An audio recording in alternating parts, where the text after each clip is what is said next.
तो कहानी की शुरुआत वासिली नाम के लड़के को दिखाते हुए होती है, जो अपने ग्रैंडफादर के साथ शिकार करने के लिए आया हुआ था। यहाँ ग्रैंडफादर शिकार के लिए अपने घोड़े का इस्तेमाल करते हैं और उसे चारे की तरह बांध देते हैं। वे वासिली को समझाते हैं कि जब तक शिकार हमारे जाल में नहीं फंसता तब तक पत्थर की तरह बिल्कुल शांत बैठना चाहिए। थोड़ी देर बाद उन्हें एक भेड़िया दिखाई देता है जो उनके घोड़े को खाने के लिए आ रहा होता है। जैसे ही वह भेड़िया घोड़े के करीब आता है, ग्रैंडफादर वासिली को शूट करने को कहते हैं। वासिली साहस के साथ उस भेड़िए को शूट कर देता है। वासिली नहीं जानता था कि इस इंसिडेंट के बाद उसकी जिंदगी पूरी तरह बदलने वाली है। इसके बाद यहाँ से सीन शिफ्ट हो जाता है। इसके बाद हमें 1942 का समय दिखाया जाता है, जब पूरी दुनिया वर्ल्ड वॉर के आतंक का सामना कर रही थी। इस वर्ल्ड वॉर में जर्मन सेना ने पूरे यूरोप पर कब्जा कर लिया था। इसके बाद वे सोवियत यूनियन के जरिए एशिया की ऑयल वाली जमीन की ओर बढ़ने लगे थे। जर्मन सेना को रोकने के लिए रशिया की रेड आर्मी स्टालिनग्राड नाम के शहर पर तैनात हो जाती है। रेड आर्मी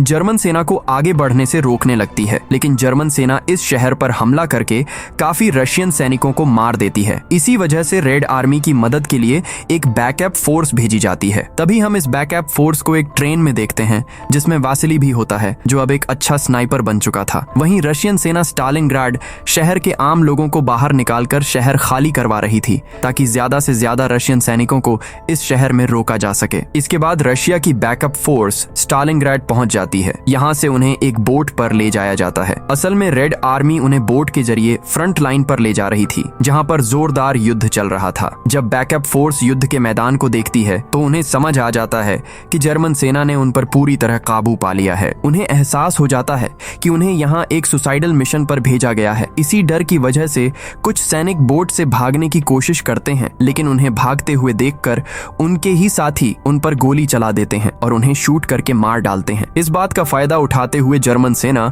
उन पर ओपन फायर कर देती है, जिससे कई रशियन सैनिक घायल हो जाते हैं, लेकिन किसी तरह उनकी बोट डॉक पर पहुंच जाती है। वहां से बचे हुए सैनिकों को तुरंत दो दो की जोड़ी में बांट दिया जाता है और इन दोनों सैनिकों में से सिर्फ एक को राइफल दी जाती है, जबकि दूसरे को गोलियां देकर अपने साथी की मदद करने का काम सौंपा जाता है। यहाँ वासिली को सिर्फ कुछ गोलियां मिलती हैं और उसे अपने साथियों की मदद करने के लिए कहा जाता है। वे सभी जैसे ही मैदान में उतरते हैं तो जर्मन सेना उन पर हमला करने लगती है, जिससे बचने के लिए वासिली झुक जाता है और छिपते हुए आगे बढ़ने लगता है। इसी दौरान कुछ सैनिकों को लगने लगता है कि वे यह युद्ध नहीं जीत पाएंगे, इसलिए कुछ सैनिक युद्ध के मैदान से भागने की कोशिश करते हैं, लेकिन भागने वाले सैनिक अपने ही साथियों द्वारा मार दिए जाते हैं। देखते ही देखते युद्ध का मैदान रशियन सैनिकों की लाशों से भर जाता है। कुछ ही देर बाद मैदान में एक कार आती है और एक टैंक से टकरा जाती है। असल में ये कार रशियन सेना के एक कमिश्नर डेनिलोव की होती है। डेनिलोव अपनी जान बचाने के लिए कार से कूद जाता है। यहाँ चारों तरफ उसके दुश्मन मौजूद होते हैं, इसलिए वह मरने का नाटक करता है और खुद को लाशों के बीच छिपा लेता है। इसके बाद वहाँ जर्मन सैनिक आते हैं और बचे हुए लोगों को मारने के लिए लाशों पर अंधाधुंध गोलियां चलाने लगते हैं।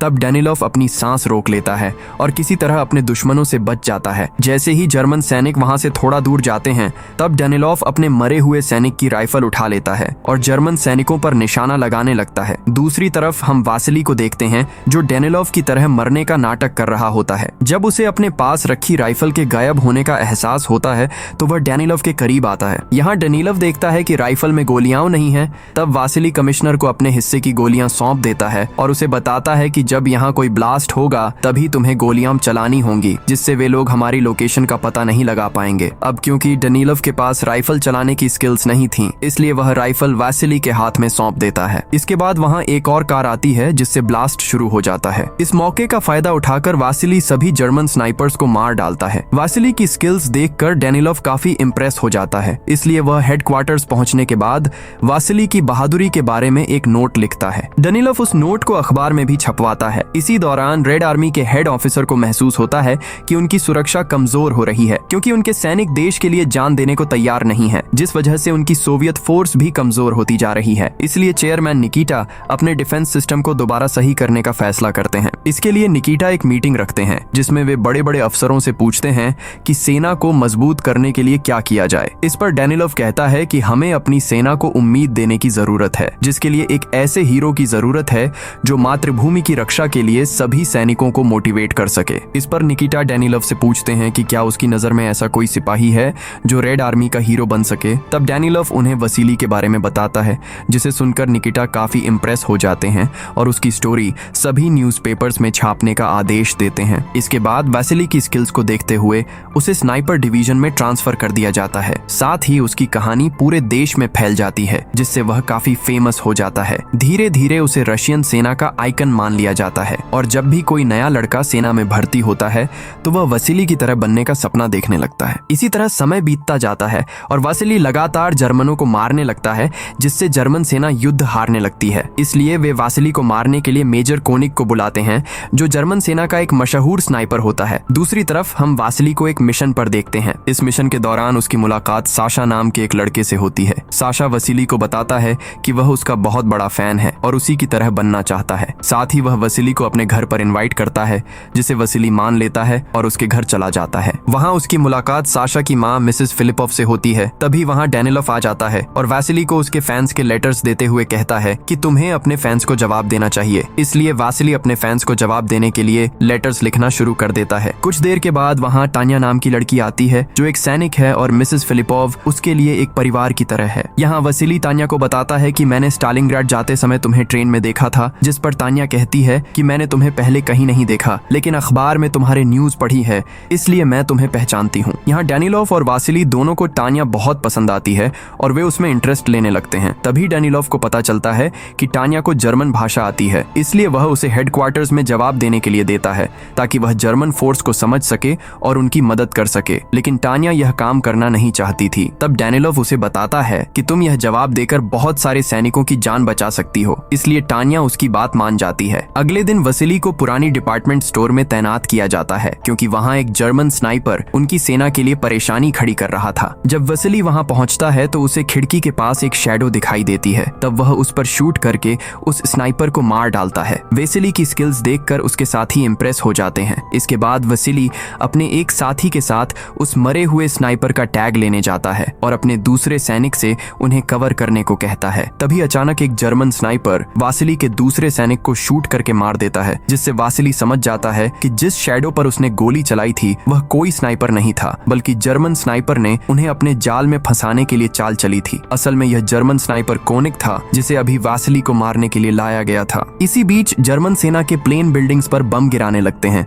जिससे वसीली का साथी बहुत डर जाता है और वहां से भागने का सोचता है। तब वसीली उसे शांत करने की कोशिश करता है, लेकिन वह उसकी बात नहीं सुनता और वहां से भाग जाता है, जिससे कोनिग उसे देख लेता है और गोली मारकर उसे मौत के घाट उतार देता है। इसके बाद कोनिग वहां से निकल जाता है, जहां उसकी मुलाकात साशा से होती है और वह अपने जूते साफ करवाता है। तब साशा उसे खाने के बदले वसीली के बारे में जानकारी दे देता है। दूसरी तरफ वसीली डैनिलोव से मिलता है और उसे जर्मनी के नए स्नाइपर के बारे में बताता है, जिस पर डैनिलोव उसे बताता है कि इस स्नाइपर का नाम कोनिग है, जो जर्मन सेना का सबसे अच्छा स्नाइपर है। तभी डैनिलोव वसीली को कोलिकॉव नाम के स्नाइपर से मिलवाता है, जो कोनिग से स्नाइपर चलाना सीख चुका था, इसलिए वह कोनिग को अच्छी तरह जानता था। यहाँ डैनिलोव वसीली की मदद करने के लिए उससे कहता है कि अब से कोलिकॉव तुम्हारे साथ ही रहेगा। अगले दिन वसीली, कोलिकॉव और वोलोदिया नाम का सैनिक पुरानी बिल्डिंग में जाते हैं और जर्मन सैनिकों को मारने लगते हैं, लेकिन जल्द ही तीनों को पता चलता है कि वे जर्मन के जाल में फंस गए हैं, इसलिए तीनों एक सुरक्षित जगह खोजने लगते हैं। तभी दुश्मन उन पर गोलियां चलाते हैं, लेकिन किसी तरह वे एक सुरक्षित जगह पर पहुंच जाते हैं और जर्मन पर नजर रखने लगते हैं। इसी तरह रात हो जाती है और वे तीनों डिनर की तैयारी करने लगते हैं। तभी वोलोदिया को याद आता है कि उसने अपना सूप दूसरे कमरे में छोड़ दिया है,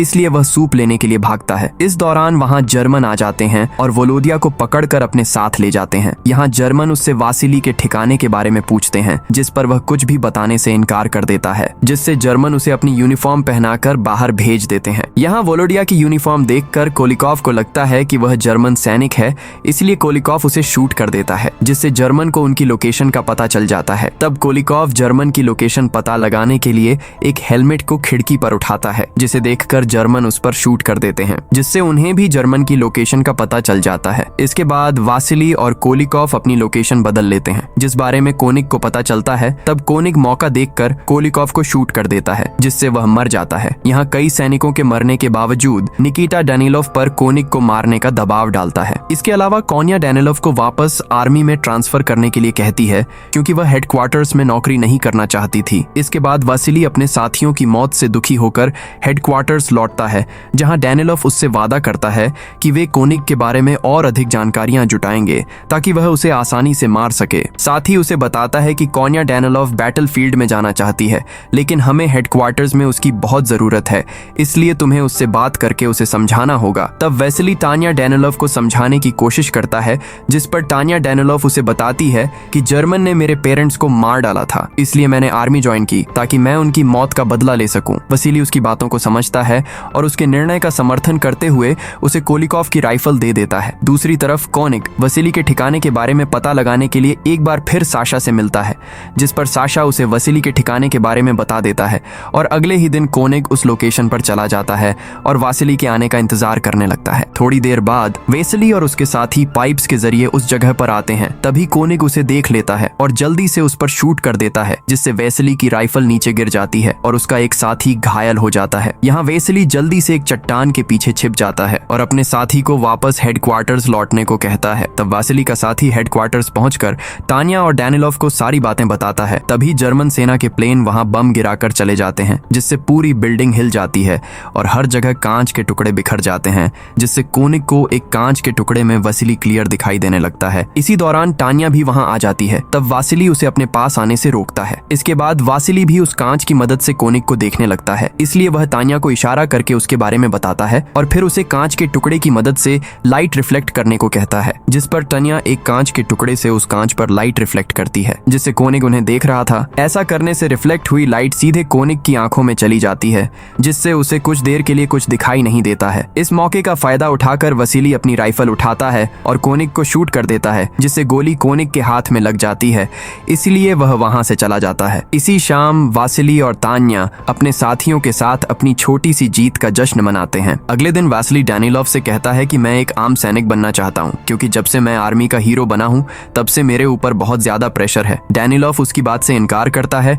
और उसे बताता है कि अब हम साशा का इस्तेमाल करके कोनिग को मारेंगे। यहाँ हमें पता चलता है कि साशा एक डबल एजेंट की भूमिका में काम कर रहा है। साशा की मदद से उन्हें कोनिग की लोकेशन का पता चल जाता है। तब वासिली को उसे मारने का आखिरी मिशन सौंपा जाता है। इसके बाद वासिली जमीन पर पड़ी लाशों के बीच चला जाता है और लाश होने का नाटक करने लगता है, जैसा कि उसके ग्रैंडफादर ने उसे शिकार करते समय समझाया था। ठीक वैसे ही वह कोनिग को मारने के लिए छिपकर उसका इंतजार करता है और अपने बचपन का वह दिन याद करता है जब वह अपने ग्रैंडफादर के साथ शिकार करने गया था। लेकिन कई घंटों तक कोनिग वहां नहीं आता और इंतजार करते करते वासिली की आंख लग जाती है। तभी एक जर्मन सैनिक वहां आता है जो वासिली का स्नाइपर लोशी करता है और अपने साथ ले जाता है। फिर वह सैनिक अपने कमांडर को वह स्नाइपर दिखाता है, जिससे उन्हें लगता है कि वासिली मर चुका है, इसलिए वे कोनिग को वापस घर जाने को कहते हैं। लेकिन कोनिग को 100% यकीन था कि वासिली अभी जीवित है। दूसरी तरफ जर्मन हेडक्वार्टर्स लाउडस्पीकर के माध्यम से वासिली की मौत का ऐलान करता है,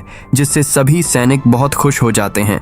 इसी बीच कोनिग वासिली को पकड़ने के लिए साशा को अपनी अगली लोकेशन के बारे में बताता है, क्योंकि वह जानता था कि साशा एक डबल एजेंट है, इसलिए वह रशियंस को उसकी लोकेशन जरूर बताएगा। वासिली जब काफी समय तक हेडक्वार्टर्स में नहीं आता तो डैनिलोव को भी विश्वास हो जाता है कि वासिली मर चुका है, इसलिए वह अखबार में उसकी मौत के बारे में लिखना शुरू कर देता है। लेकिन तभी वासिली वहां आ जाता है, जिसे देखकर सभी लोग हैरान हो जाते हैं। जल्द ही वासिली को साशा के जरिए पता चलता है कि तान्या कोनिग को मारने के लिए स्टेशन गई हुई है, जिससे वासिली और डैनिलोव जल्दी से उसे बचाने के लिए निकल जाते हैं। वहां वे तान्या को सुरक्षित देख खुश होते हैं। यहाँ तान्या वासिली को जीवित देख बहुत खुश हो जाती है और उसे चूम लेती है। असल में वे दोनों एक दूसरे से प्यार करने लगे थे, लेकिन जब डैनिलोव को इसके बारे में पता चलता है तो वह वासिली से नफरत करने लगता है, क्योंकि वह भी तान्या से प्यार करता था। डैनिलोव इस बात से इतना गुस्सा हो जाता है कि वह अपनी सेना के प्रति सभी जिम्मेदारियां भूल जाता है और हेडक्वार्टर्स पहुंचकर सबको कहता है कि वासिली एक तैशत्रवी है।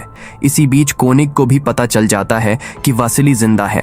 इसके बाद वह साशा को मारकर उसे लटका देता है। जब तान्या साशा को मृत देखती है तो वह उसकी मौत का बदला लेने के लिए कोनिग के पास जाती है। तब वासिली उसे संभालता है और कोनिग को मारने की कसम खाता है। इसके बाद वासिली उसे साशा की मां को यहाँ से बाहर निकालने को कहता है। यहाँ डैनिलोव और तान्या मिसेस फिलिपोव को साशा के बारे में बताकर दुख नहीं पहुंचाना चाहते थे, इसलिए वे उसे झूठ बोलते हैं कि साशा जर्मन सेना में शामिल हो गया है, जिस पर मिसेस फिलिपोव भगवान से प्रार्थना करती है कि उसका बेटा हमेशा सुरक्षित रहे। इसी बीच मिसेस फिलिपोव को बाहर निकालने के लिए एक बोट पर ले जाया जाता है। तभी अचानक एक बम फट जाता है, जिससे तान्या घायल होकर बेहोश हो जाती है। तब डॉक्टर बताता है कि अब उसकी बचने की कोई उम्मीद नहीं है, इसलिए वह उसे वहीं छोड़कर जाने का फैसला करते हैं। जिस पर मिसेस फिलिपॉफ रोने लगती है और सेना से कहती है कि टानिया मेरी बेटी है और मैं उसके बिना कहीं नहीं जाऊंगी, इसलिए वह टानिया को अपने साथ ले जाने के लिए मना लेती है। दूसरी तरफ डैनिलोव वैसिली के पास जाता है और उसे टानिया की मौत की खबर देता है। साथ ही वह खुद को टानिया की मौत का जिम्मेदार समझता है, जिस वजह से उसे बहुत गंदा महसूस होता है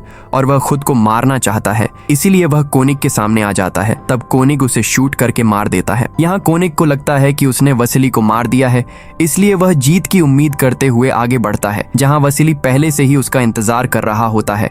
तब कोनिग देखता है कि वसिली ने उस पर राइफल पॉइंट कर रखी है, इसलिए कोनिग अपने भाग्य को स्वीकार करते हुए मरने के लिए तैयार हो जाता है और फिर वसिली उसे शूट करके मार देता है। इसके बाद वसिली डैनिलोव का सम्मान करते हुए उसके हाथ में अपनी राइफल रख देता है और वहां से चला जाता है। इसके बाद हमें 2 महीने बाद की कहानी बताई जाती है, जहां स्टालिनग्राड शहर जर्मनों से स्वतंत्र हो चुका है। साथ ही वसिली को तानिया का लेटर मिलता है जिसमें लिखा था कि वह अस्पताल में है और अब ठीक है। इसलिए वसिली तानिया से मिलने उस अस्पताल में जाता है और उससे मिलकर बहुत खुश होता है। और इसी के साथ ये अमेजिंग मूवी यहीं पर खत्म हो जाती है।